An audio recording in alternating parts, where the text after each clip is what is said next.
Es importante, hermanos, para que usted pueda repasarlo y también los que lo vayan a ver sean bendecidos por la palabra. Vamos a leer los versos del 18 al 28 en Apocalipsis 2.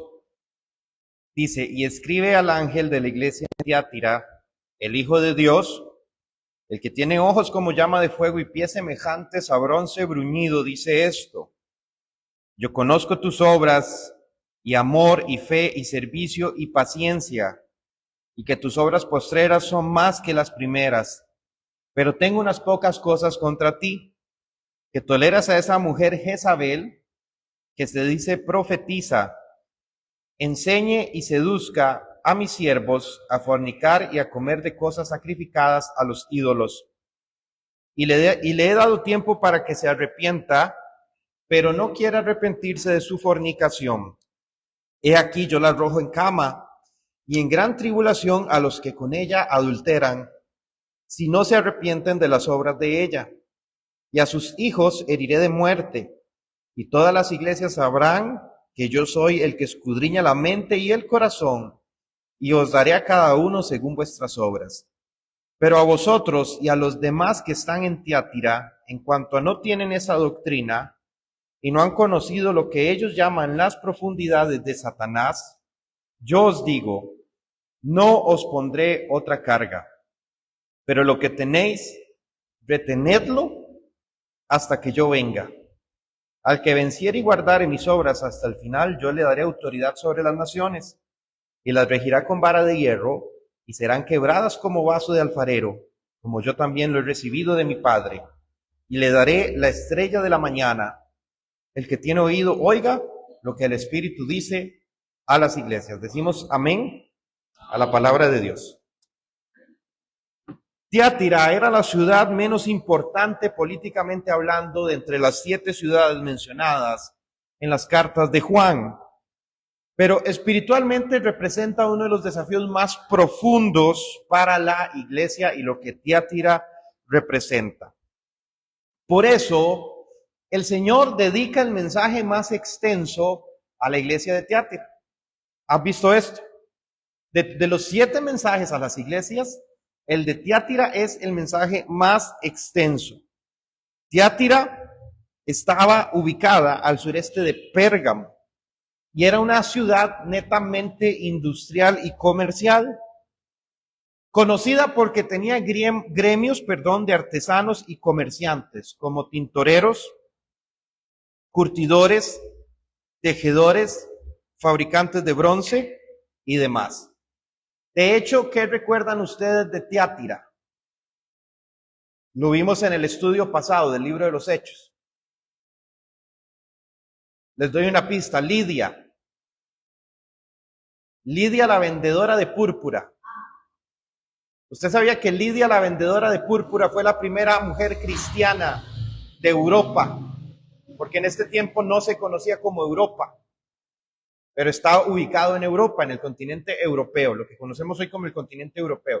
¿Y recuerdan ustedes cómo Dios Padre, Dios Hijo y Dios Espíritu Santo impidió a Pablo ir a los lugares que él quería ir para que fueran a Tiatira? ¿Por qué Pablo no quería ir a Tiatira? Porque humanamente para Pablo Tiatira no era un lugar tan importante.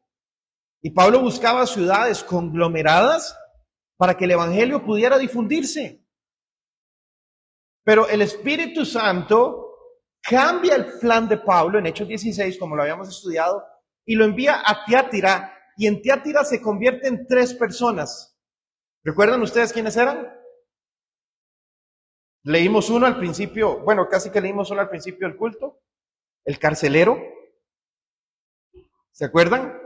¿Qué he de hacer yo para ser salvo? ¿Y qué le dijo Pablo? ¿Qué le dijo Pablo?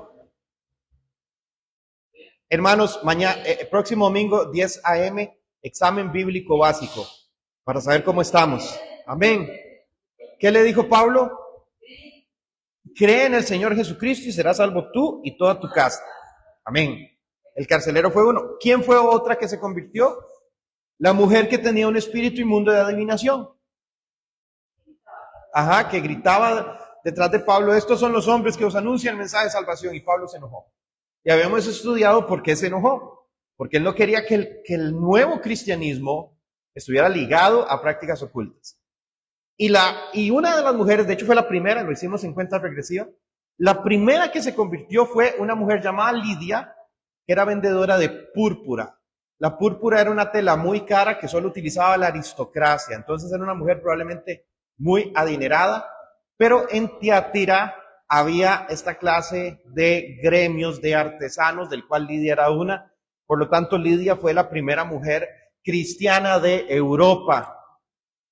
Y gracias a Dios, posteriormente Europa fue un continente cristiano hasta la fecha, donde hoy el enemigo ha tomado, ¿verdad? Un principado satánico ha tomado Europa, y muchos europeos se están convirtiendo al islamismo, se están convirtiendo en musulmanes. Que de hecho, yo no sé si usted vio las noticias, Polonia declaró, creo que fue ayer o antier, a Jesucristo como rey de Polonia, como el único rey eterno de Polonia. Y los polacos dijeron, Polonia nunca va a ser un país musulmán.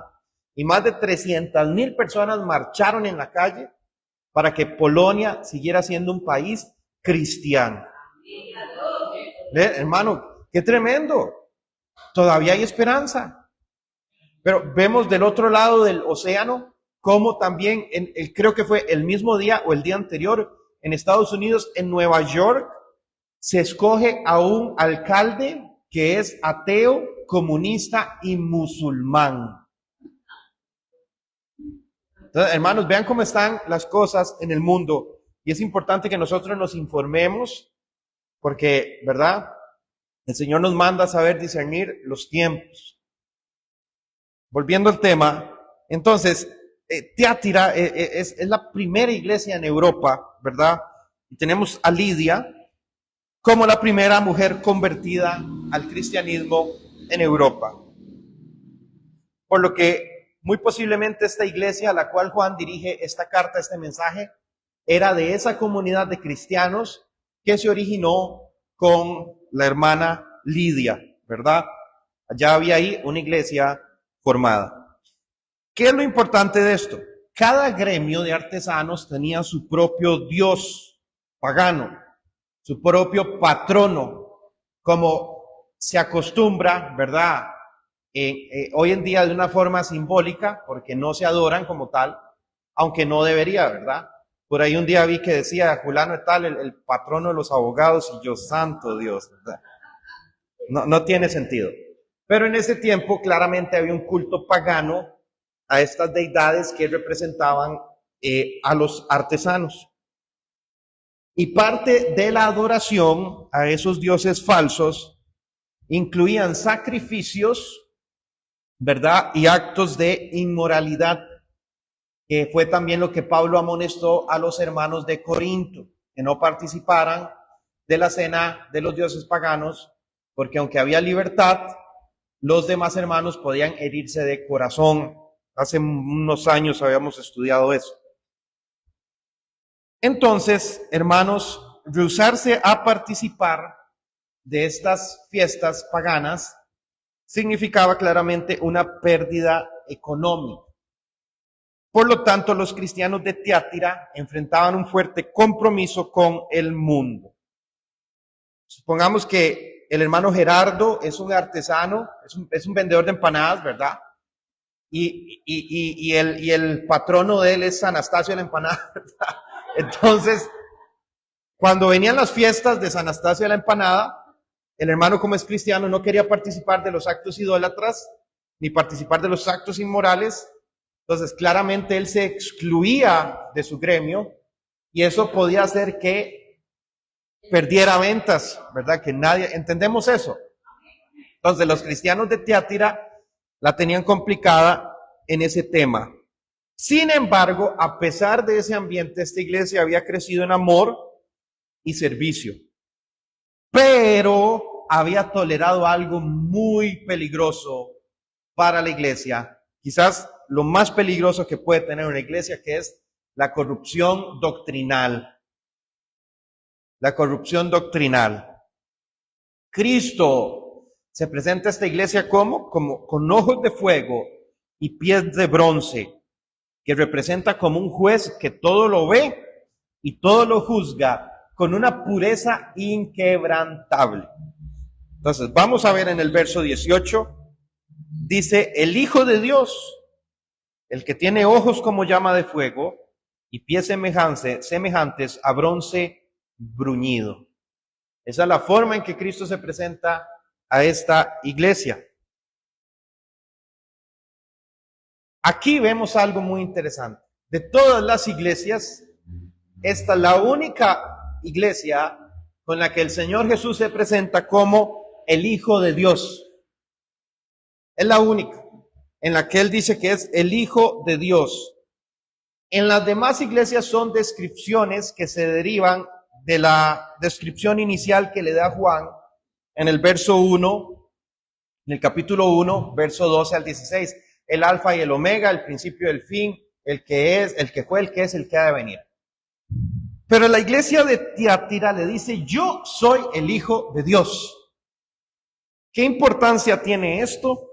Que aquí Cristo está enfatizando su autoridad divina. Cristo aquí está diciendo, yo soy el que tiene derecho a juzgar lo que ustedes están haciendo. O sea, Él se está atribuyendo una capacidad jurisdiccional para con esta iglesia, como un juez. Él se está presentando como yo soy el juez, yo soy el Hijo de Dios, yo soy el que tengo la jurisdicción, la competencia para juzgar lo que está pasando en esta iglesia, porque estaba sucediendo un tema muy serio, que ya lo vamos a ver. Tiatira, la ciudad estaba llena de cultos paganos y de idolatría, pero Cristo se presenta se presenta a esta ciudad como el Hijo de Dios, el único y verdadero Dios. Amados hermanos, porque no hay otro Dios por fuera de Jesucristo. Jesucristo es el único Dios verdadero, no lo podemos engañar, no lo podemos burlar, no podemos planear en su contra y pensar que nos va a ir bien. Él es el único y eterno Hijo del Padre, al cual nosotros, su iglesia, le debemos gloria y honra por los siglos de los siglos de los siglos de los siglos. Amén. Entonces vean ustedes qué tremendo. Primeramente vemos ojos como llama de fuego. Algunas personas piensan que esto es ira, pero no es ira. Porque si el Señor se enojara, sería alterable y Él como Dios es inalterable, ¿verdad? Entonces, ¿qué representan los ojos como llama de fuego? Recordemos que también se presentó así ante Juan en Apocalipsis 1, pero en Hebreos 4, 12 y 13 nos muestra que los ojos de llamas de fuego es la palabra que todo lo escudriña y todo lo ve. ¿Qué dice Hebreos 4, 12? Pues la palabra de Dios es más cortante que toda espada de dos filos y penetra hasta lo más profundo, hasta los tuétanos y discierne el alma, los pensamientos y el corazón. Y verso 13, y ante su presencia ninguna cosa es oculta, sino que todo es manifiesto. Cristo ve con unos ojos de omnisciencia para que nosotros no podamos tener nada oculto ante Él. Ante los seres humanos nosotros podemos ocultar muchas cosas, ¿verdad? Yo puedo ocultarle a mi hermano Willy, a mi hermano Gerardo, a mi hermana Carmen, puedo ocultarle mi pecado, puedo ocultarle mi estado de ánimo, podemos ocultar tantas cosas y pasar desapercibidos. Pero delante de Dios, ¿qué vamos a esconder? Si Él nos ve hasta lo más profundo de nuestro ser y nuestro corazón. Lo más profundo de nuestros pensamientos, de nuestras intenciones, de el engaño que genera nuestro corazón. Porque recordemos, hermanos, que este corazón no es bueno. No es como dijo Sigmund Freud, ¿verdad? El psicólogo creador, ¿verdad? Del psicoanálisis. Freud decía, el ser humano nace bueno, pero la sociedad lo corrompe. No. El ser humano nace corrupto por el pecado. Y la sociedad, el mundo, alimenta ese pecado. Entonces, lo que hay dentro de nosotros no es bueno. Nosotros no tenemos nada bueno. Lo único bueno que tenemos viene de Dios, del nuevo espíritu y el nuevo corazón que Cristo puso en nosotros. Pero nuestro corazón es engañoso y perverso, como dice la palabra en Jeremías 17, ¿verdad? Es engañoso, perverso, más que todas las cosas. ¿Quién lo escudriñará? Solo Dios. Entonces, esos son los ojos de fuego con los que Cristo ve a esta iglesia, unos ojos de discernimiento espiritual, de omnisciencia, más allá de las apariencias. ¿Por qué? Primera de Samuel 16:7, Dios no mira lo que el hombre mira, pues el hombre mira lo que está delante de sus ojos, pero Jehová mira el corazón. Amén. Entonces, yo me puedo presentar, o cualquier persona se puede presentar al mundo, ¿verdad? Con corbatica, con bien planchadito, bien con la Biblia debajo del brazo, y aleluya, y Dios le bendiga, y todas estas muletillas cristianas que ya hasta a veces son cansadas, ¿verdad? Todo esto Dios lo puede presentar, uno se puede presentar delante del mundo con todo esto, hermanos. Pero eso, ¿de qué sirve si nuestro interior, como dijo Cristo, es como un sepulcro blanqueado? ¿De qué sirve eso si nuestro interior hay envidias, hay malos deseos, hay contiendas, hay difamación? No sirve absolutamente de nada, porque Dios no mira lo exterior. Dios no mira lo de afuera, porque lo de afuera es pasajero.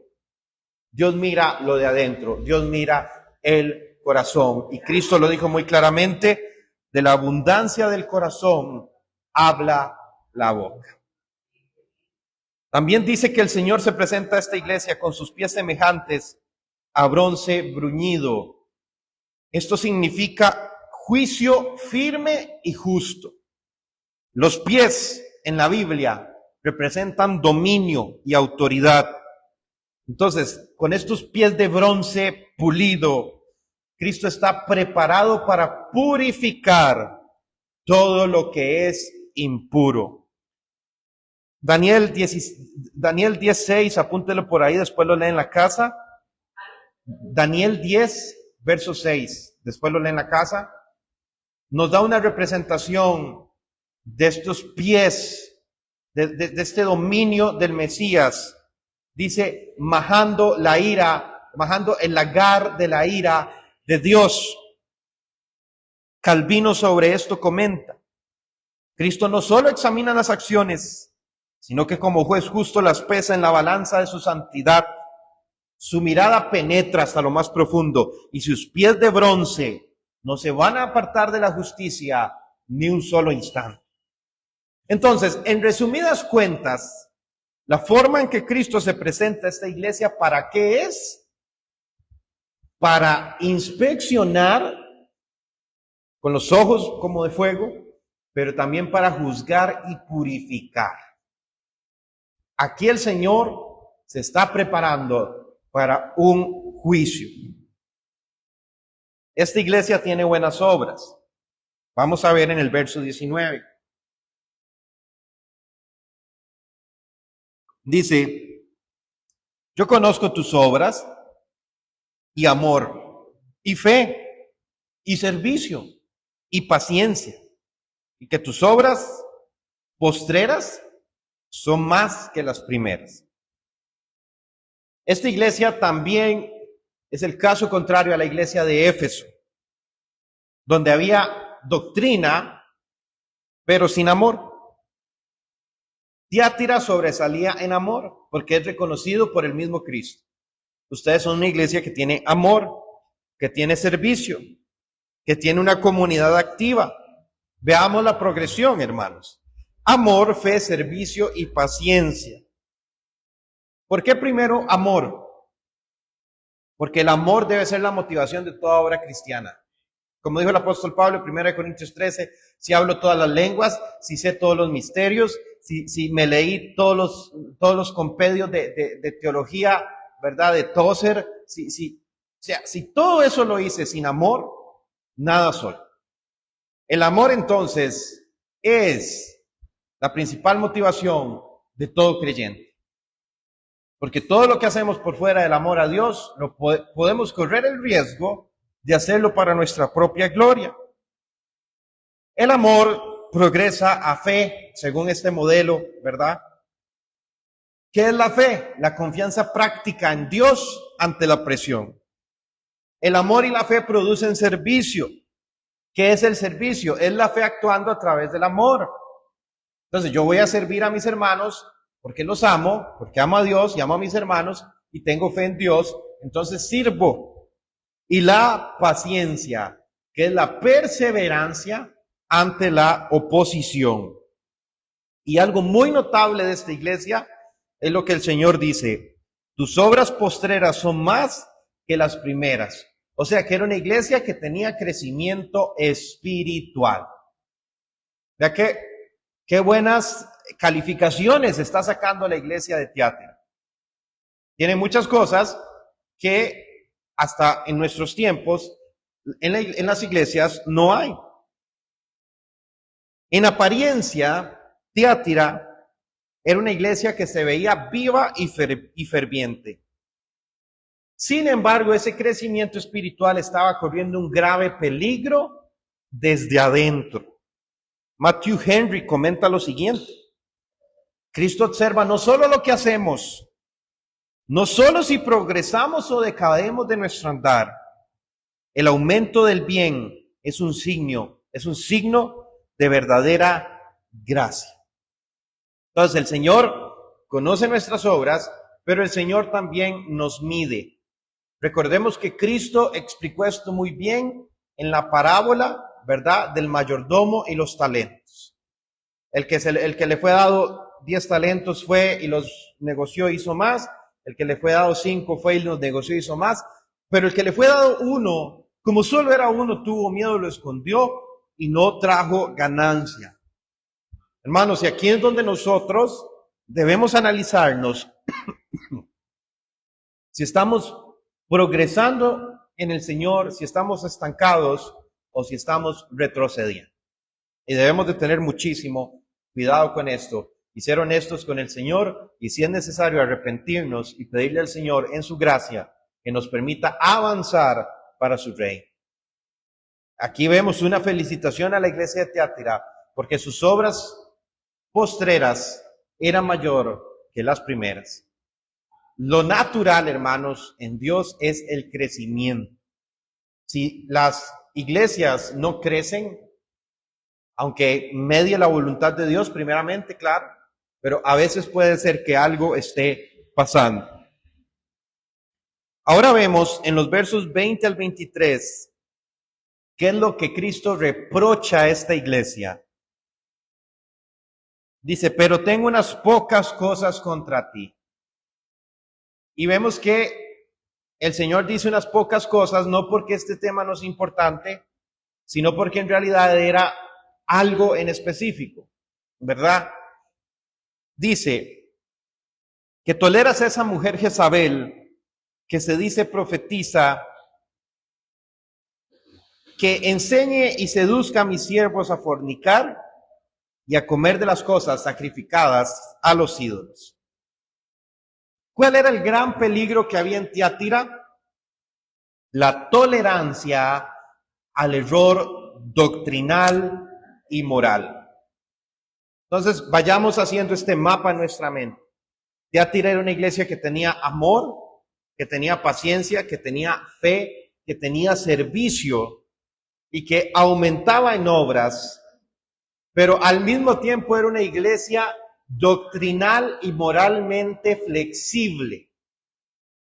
Hermanos, nosotros, pongamos atención en esto, nosotros no podemos ser ni doctrinal ni moralmente flexible porque corremos este riesgo.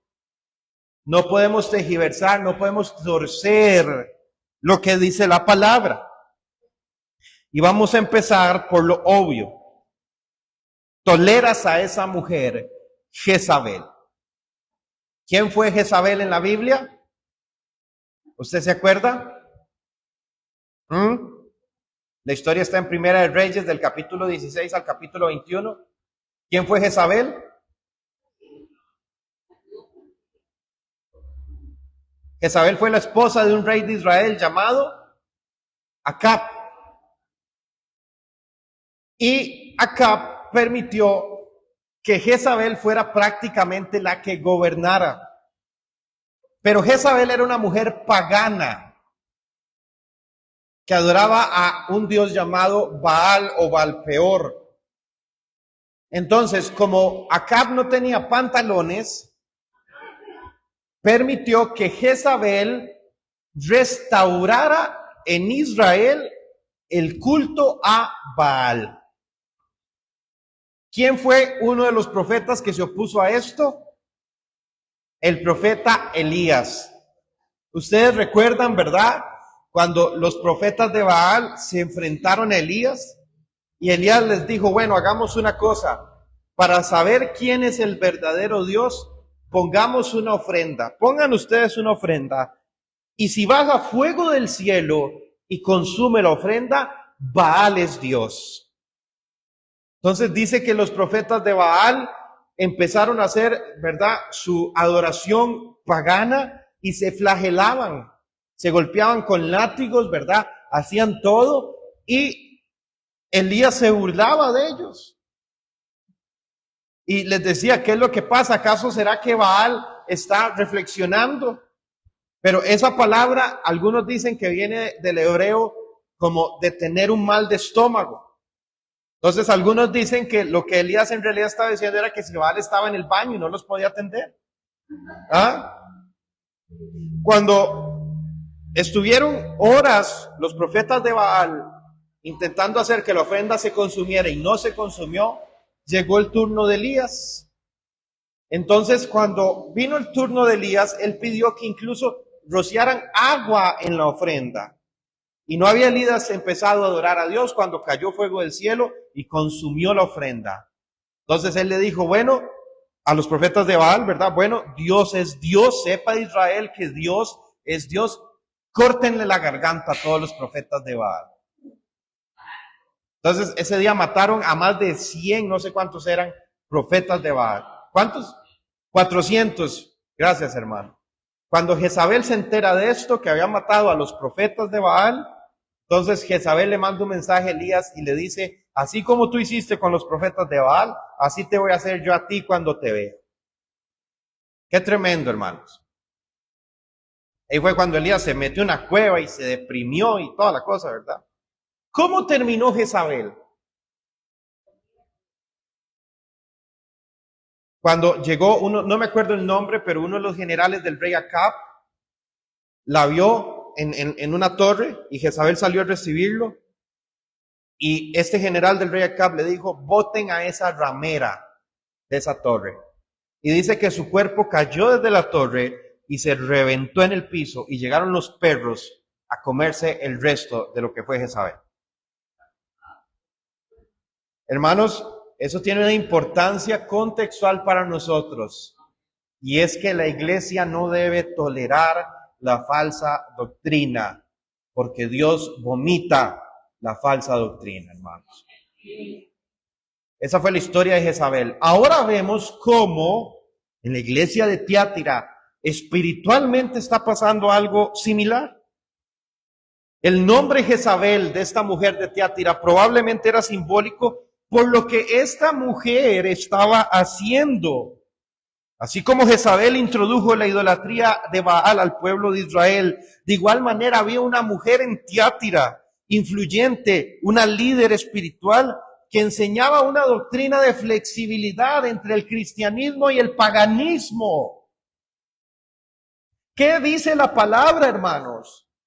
¿Podemos beber de la copa del Señor y de la copa de los demonios?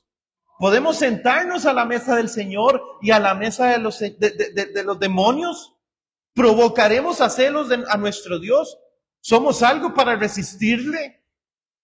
Cristo no tiene comunión con lo pagano.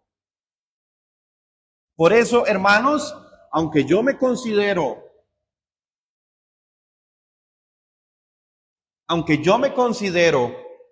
un creyente con una mentalidad y una teología abierta, porque no soy para nada legalista ni religioso, yo nunca aprobaría que un cristiano celebre el Halloween. Nunca aprobaría que un creyente celebre el Halloween, entendiendo que el Halloween tiene una connotación pagana y demoníaca muy, muy clara. Por eso las iglesias que celebran el Halloween o hacen algo parecido a la celebración del Halloween son iglesias que ya han sido consumidas por este demonio jezabélico. Se torció la doctrina, se torció la moralidad y se hizo una mezcla entre cristianismo y paganismo. Entonces, hermanos, por más, ¿verdad? O por menos religiosos o legalistas que seamos, pastor, que los tatuajes, pastor, que la Monster, pastor, que la cerveza en la playa, vaya con Dios, hermano, vaya con Dios.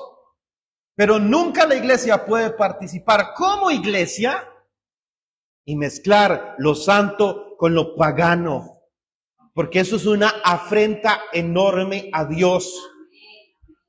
¿Por qué Dios viene? ¿Por qué Dios viene como el Hijo de Dios, con ojos de fuego, como juez justo a esta iglesia? Porque lo que está haciendo es algo muy, muy grave.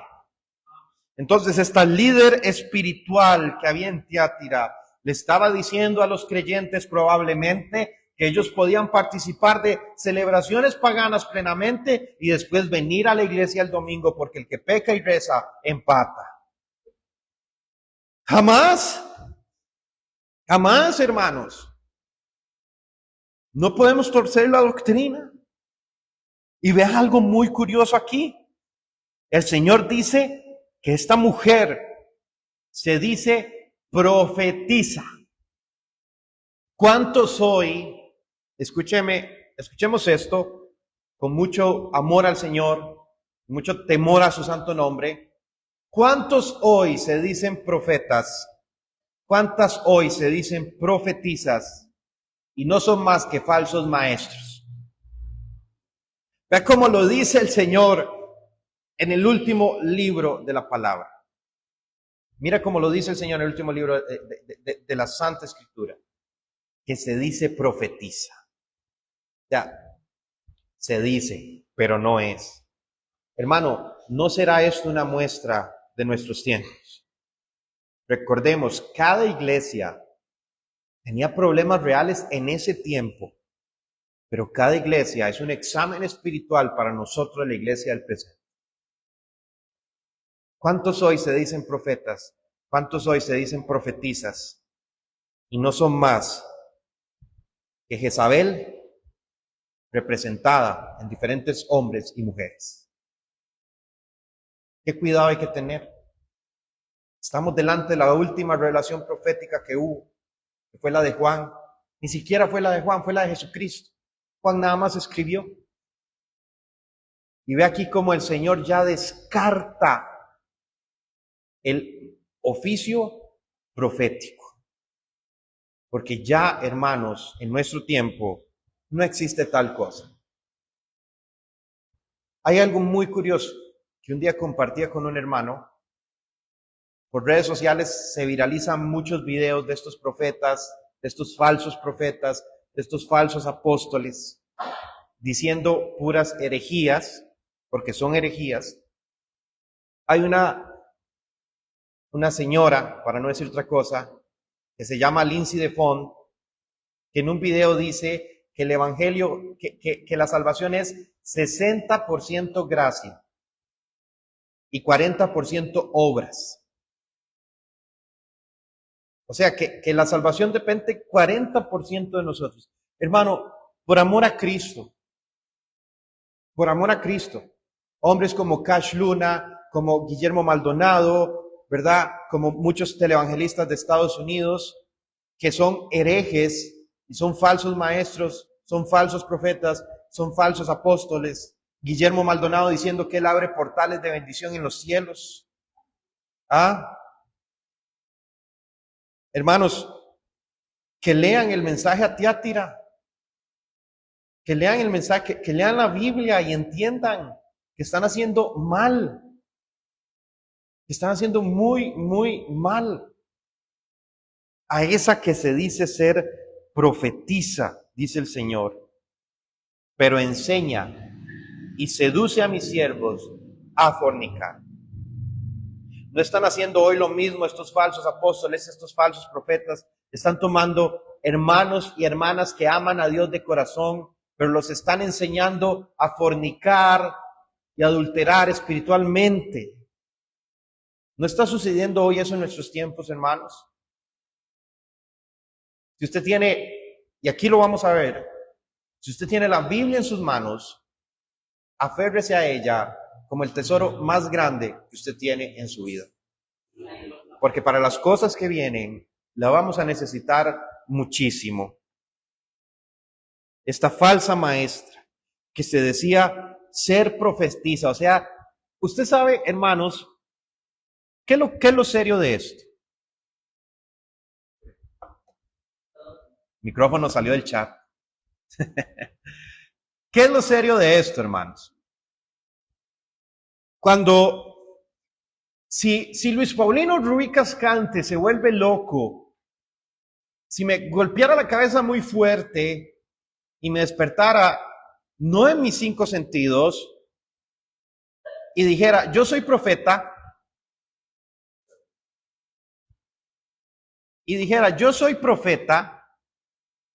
de ahora en adelante, no me digan pastor, dígame profeta. Si yo dijera eso, hermanos, ¿usted sabe qué es lo riesgoso? Me estoy atribuyendo una autoridad espiritual. Porque al decir que soy profeta, estoy diciendo que tengo revelación de Dios. Por lo tanto, me estoy atribuyendo una autoridad espiritual y se la estoy quitando a alguien. ¿Sabe a quién? A Cristo. Porque los profetas del Antiguo Testamento y los pocos profetas del Nuevo Testamento, porque no estaba el canon bíblico, hablaban de parte de Dios. Daban al pueblo a conocer a Dios. Pero Cristo dijo, el que me ha visto a mí, ha visto al Padre.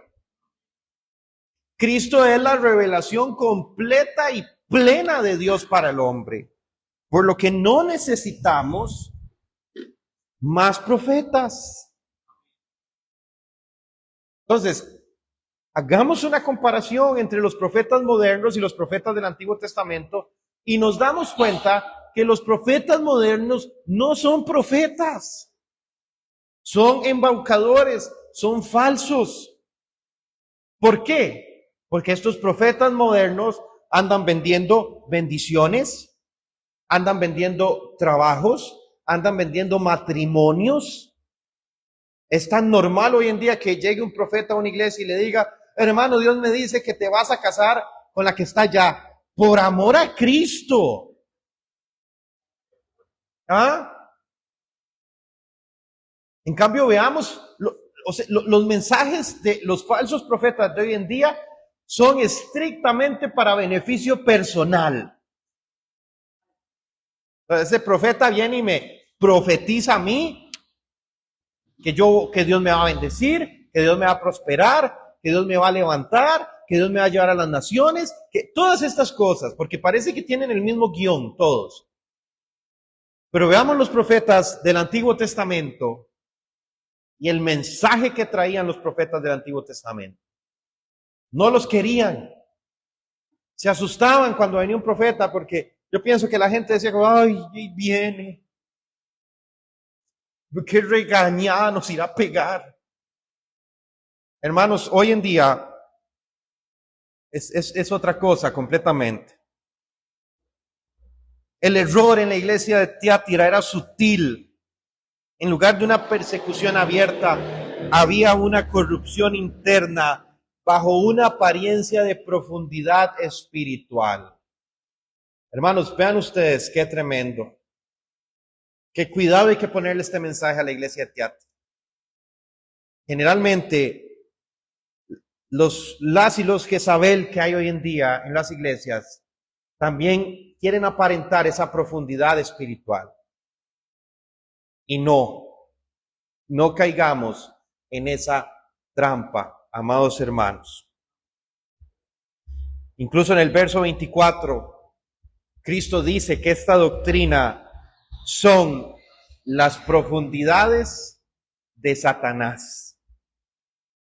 Estas doctrinas que tergiversan la escritura, que hacen flexible el evangelio y la palabra, que hacen una mezcla entre lo santo y lo profano. Dios dice, el Señor dice que son las profundidades de Satanás. O sea que implica que hay un conocimiento místico, que pretende ser como un misterio espiritual más elevado. Y dígame, si no, amados hermanos, hoy en día, precisamente de estas personas que estamos hablando, se genera toda clase de misticismos, paños ungidos, mantos de paternidad, aceite ungido, aceite que brota de las paredes, escarcha de oro, escarcha de diamantes. Parece de los caballeros del zodíaco eso, ¿verdad? Hermanos, dígame si esas cosas no son más que misticismos. Atribuirle cosas a los elementos. Número 1, el fuego. El fuego. ¿Cuántos con esta hablada de fuego del Señor y fuego del Espíritu y fuego, como dice la canción, fuego, fuego, fuego, fuego, fuego? Y no entendemos, hermanos. No entendemos la Biblia. Entonces, de nuestra ignorancia hacemos un misticismo y creemos que es el elemento el que tiene poder y la autoridad, cuando ignoramos completamente que no es el elemento, sino es el Dios que está atrás de todas esas cosas. Pastor, pero el aceite está en la Biblia y la palabra dice, tú unges mi cabeza con aceite, mi copa está rebosante. Y la palabra dice que el aceite baja por las barbas del sacerdote Aarón. Hermanos, sí, pero si no leemos eso con entendimiento, vamos a cometer estos grandes errores doctrinales. Entonces vas a andar ahí ungiendo las paredes de las cantinas y... Ay, hermano, por Dios, por amor a Dios. Qué importante es entender, qué importante es que nos expliquen la palabra. El Señor dice que estas doctrinas, estas cosas en la iglesia es lo profundo del corazón de Satanás para confundir y engañar a los cristianos. No caigamos en eso. Decía Guillermo Maldonado que él daba cobertura a más de 100 o de 1000 pastores alrededor del mundo. Y que si alguno estaba interesado en tener la cobertura de él, que lo contactara.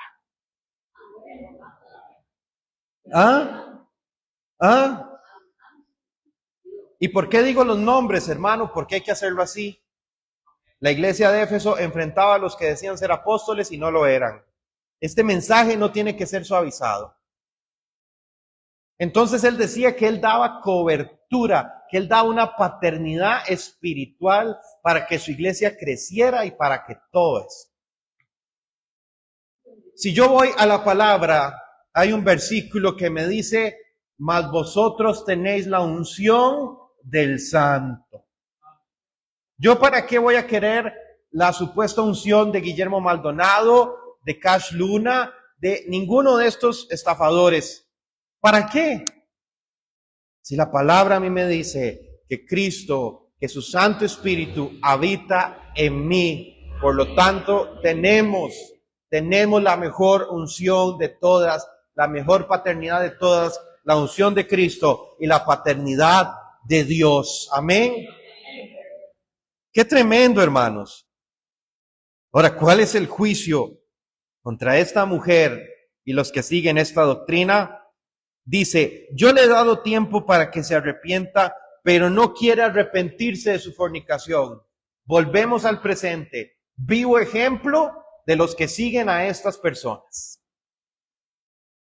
¿Verdad? Vamos con amor, con doctrina, con la Biblia. Mira, hermanito, esto está mal. Usted no tiene que seguir personas así. Vea que ellos están cometiendo un error fundamental en la doctrina. Vea, hermanito, lo que dice acá, vea esto.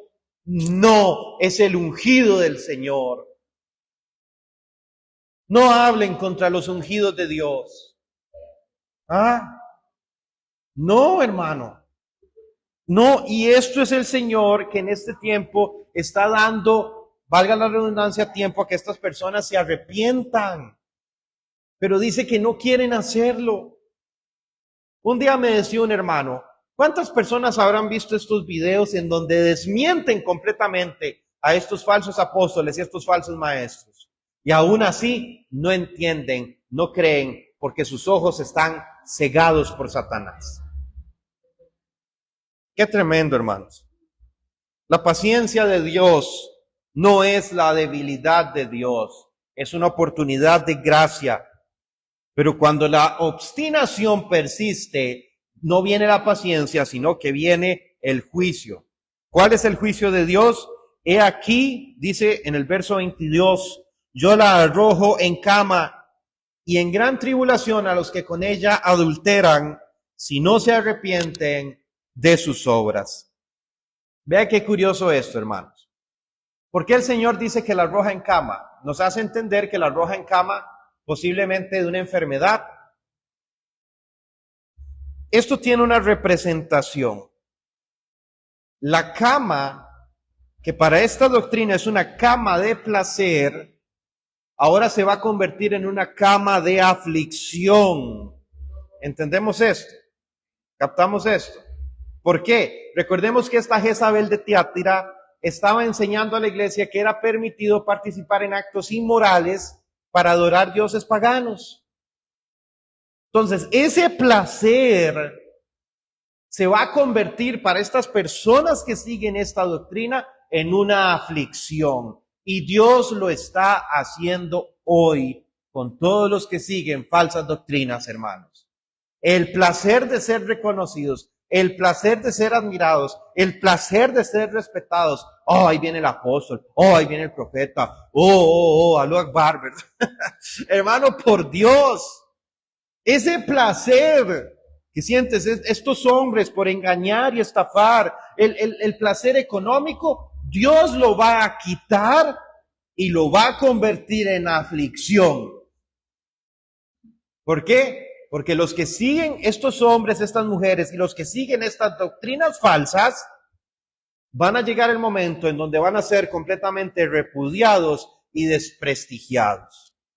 Y quiera Dios que este sea el principio de este tiempo. Y quiera Dios que el Señor venga con ojos de fuego y pies de bronce bruñido a limpiar su iglesia de una vez por todas. El Señor lo va a hacer, hermanos. Vea que los mensajes a la iglesia, los mensajes a las 7 iglesias son antes de que empiece la tribulación.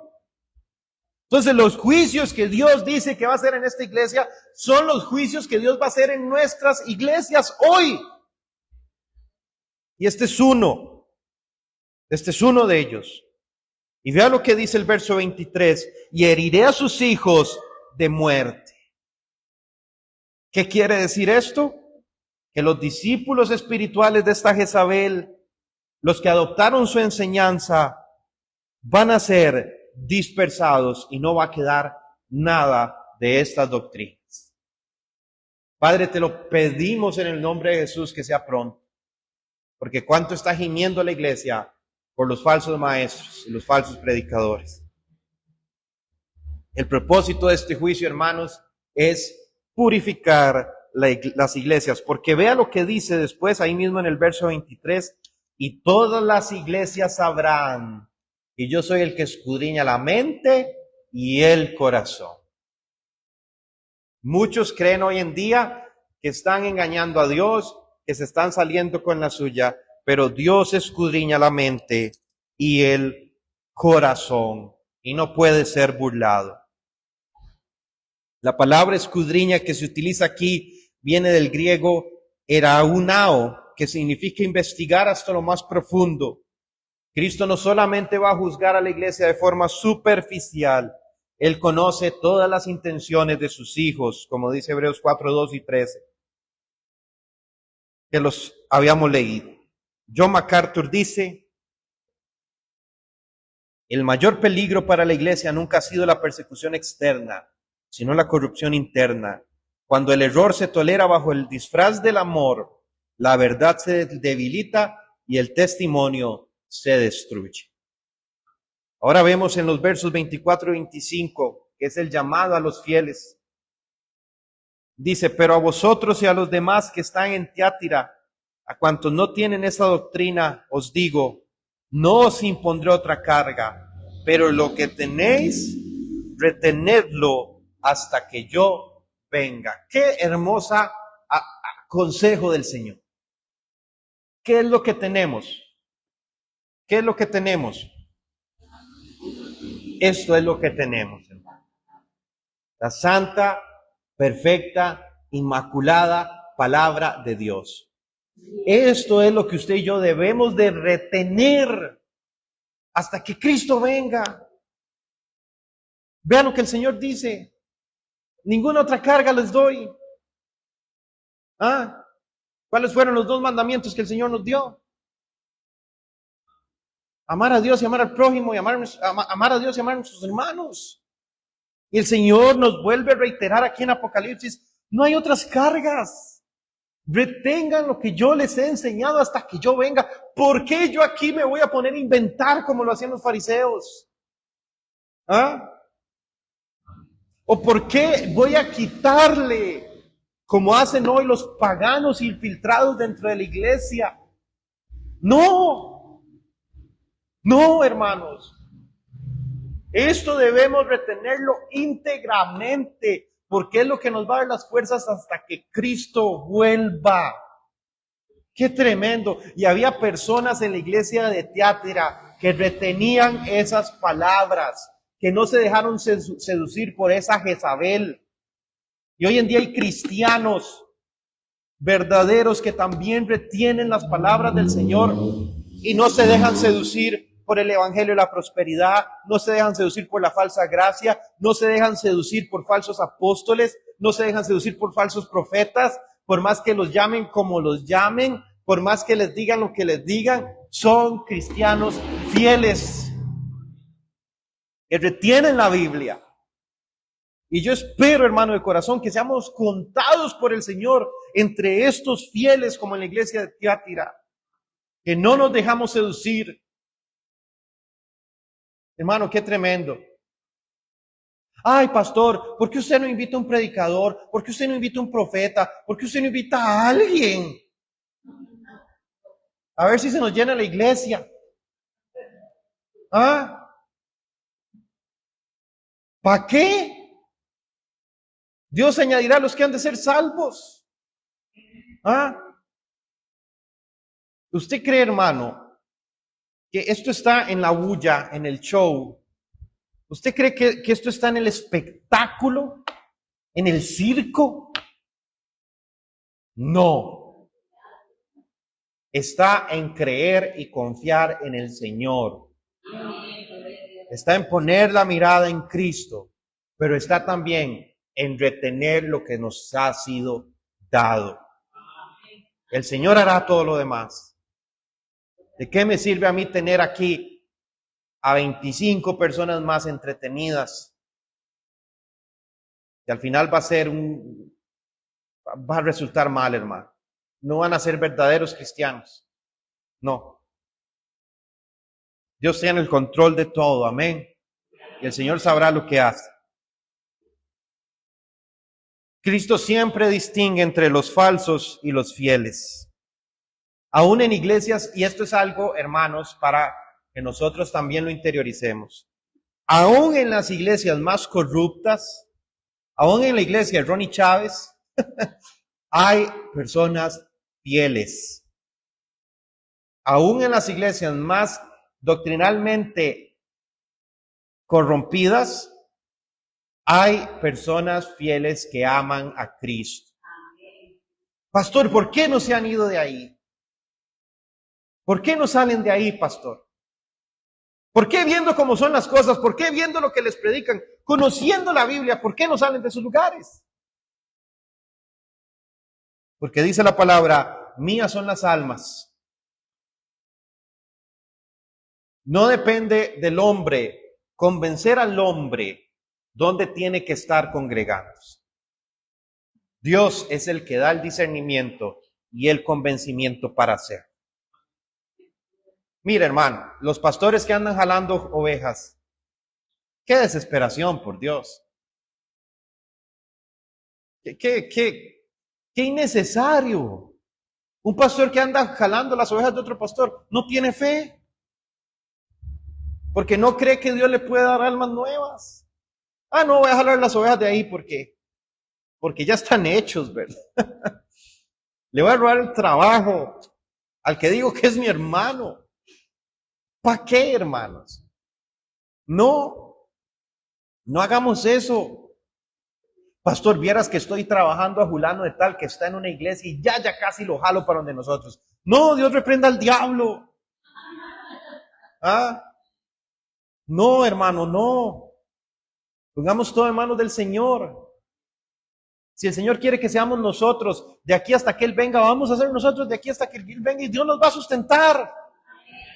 Si el Señor quiere que seamos 100, vamos a ser 100. ¿Y quién lo va a impedir? Esa es la fe que hay que poner en Dios. Eso es lo que hay que esperar y creer del Señor. No esto. Porque en cada iglesia, usted sabe, hermanos, que en cada iglesia Dios pone personas fieles a la palabra para que esas personas después puedan ser testigos en contra de los falsos predicadores y maestros. Y hay que orar por esos hermanos para que Dios los sustente con su gracia y su fuerza. Porque en toda iglesia, por más corrupta que esté, hay hermanos fieles en Cristo. Tenemos que respetar eso.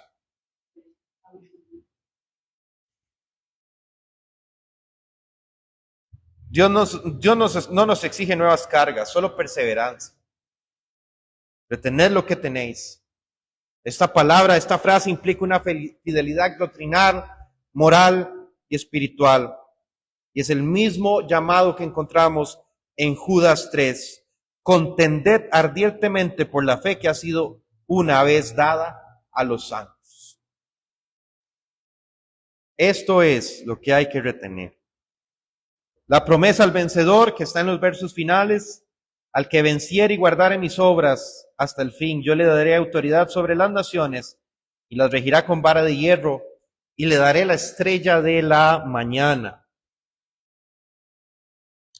¿Qué significa esto? Número 1, el que es fiel en la doctrina va a compartir autoridad con Cristo. Y esto es una referencia a un salmo mesiánico, el Salmo 2 del 8 al 9. Pídeme y te daré por herencia las naciones y las quebrantarás con vara de hierro. Cristo va a compartir su autoridad con los que le sean fieles, porque el creyente fiel va a reinar con el Señor. La palabra regirá viene del griego poimaino, que también puede traducirse como pastoreará. No se trata de una repartición tiránica, sino de un gobierno justo bajo Cristo. Y hemos leído en la palabra que el Señor dice que a uno le serán dadas 2 ciudades, a otro 5, a otro 1, conforme a la fidelidad de cada siervo, pero en perfecta justicia y amor. Entonces vale mucho la pena retener la doctrina hasta el final. Y también dice que el Señor nos dará la estrella de la mañana. ¿Qué es la estrella de la mañana? Qué hermoso. Una promesa hermosa. ¿Qué quiere decir esto? En Apocalipsis 22:16, vamos a brincar mucho. Dice, yo soy la raíz y el linaje de David y la estrella resplandeciente de la mañana. ¿Quién está diciendo esto? Cristo. La recompensa al que permanece fiel a la Escritura es Cristo mismo. Quiere decir que no solo vamos a reinar con Él, sino que lo vamos a tener a Él y vamos a gozar de su presencia eterna. Cerrados los ojos, ausentes del cuerpo, presentes con el Señor en el Espíritu. Charles Spurgeon dice lo siguiente: el cielo no es el cielo por sus calles de oro ni por los ángeles, sino porque Cristo está allí. Él es la estrella de la mañana. Entonces toda nuestra oscuridad terminará al verle cara a cara. Ahora, esto lo reflexiono yo a manera personal. ¿Cuál es la primera estrella que sale en la mañana? El sol. El sol, porque el sol es una estrella. El sol es la estrella que despunta al alba, ¿verdad? ¿Y qué pasa cuando el sol sale? La oscuridad de la noche se dispersa, desaparece. Por eso Cristo es la estrella de la mañana, porque Él es la luz que dispersa la oscuridad de nuestra vida. Amén. Conclusión. El mensaje a Tiatira nos recuerda que el peligro más grande de la iglesia no siempre es la persecución, sino la contaminación interna disfrazada de espiritualidad, que es lo peor. Cristo con sus ojos de fuego sigue purificando a la iglesia, separando lo falso de lo verdadero y llamando a los suyos a perseverar en santidad. El que tiene oído para oír, oiga lo que el Espíritu dice a las iglesias. ¿Quiénes tienen oído para oír? Diga amén. Amén. Diga, Señor, yo tengo oído para oír lo que tú dices a la iglesia. Salmo 139, 23, 24. Terminamos con esto. Salmo 139, verso 23 y 24. Vamos a leerlos todos juntos. Verso 23 y 24. Busquémoslo ahí para leerlos todos juntos.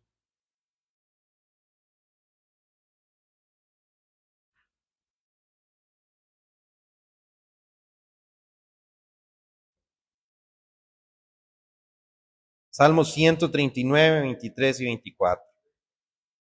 Salmo 139.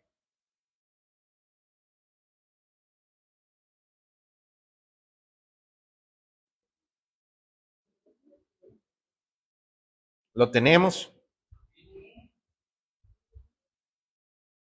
Vamos a dar tiempo para que los hermanos lo busquen.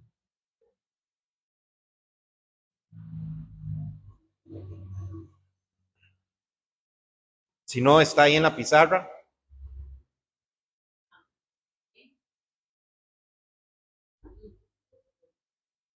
¿Lo encontró, mamá? Sí. Vamos a leerlo todos juntos del 23 al 24. Dice, y vamos a leerlo haciendo esta petición al Señor. Amén.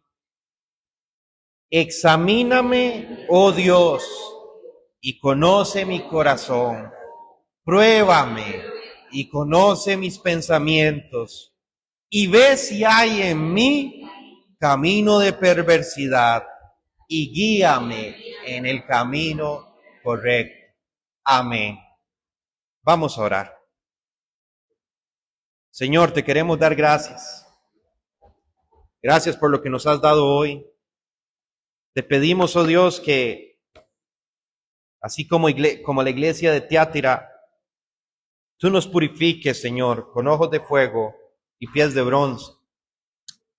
Que si hay camino de perversidad en nosotros, de falsedad doctrinal, Señor, si estamos flexibilizando la doctrina, la santidad, la moral de tu palabra, repréndenos, Señor, pero que podamos arrepentirnos, Señor. Cuida esta iglesia, Señor. Cuida esta iglesia de todo espíritu jezabélico. Guarda a mi hermano, Señor, de toda mentira que quiera, Señor, engañar o aturdir o fascinar sus sentidos, Señor. y permítenos hoy permanecer fieles a tu palabra hasta que tú vengas. Lo pedimos en el nombre de Cristo Jesús. Amén y amén.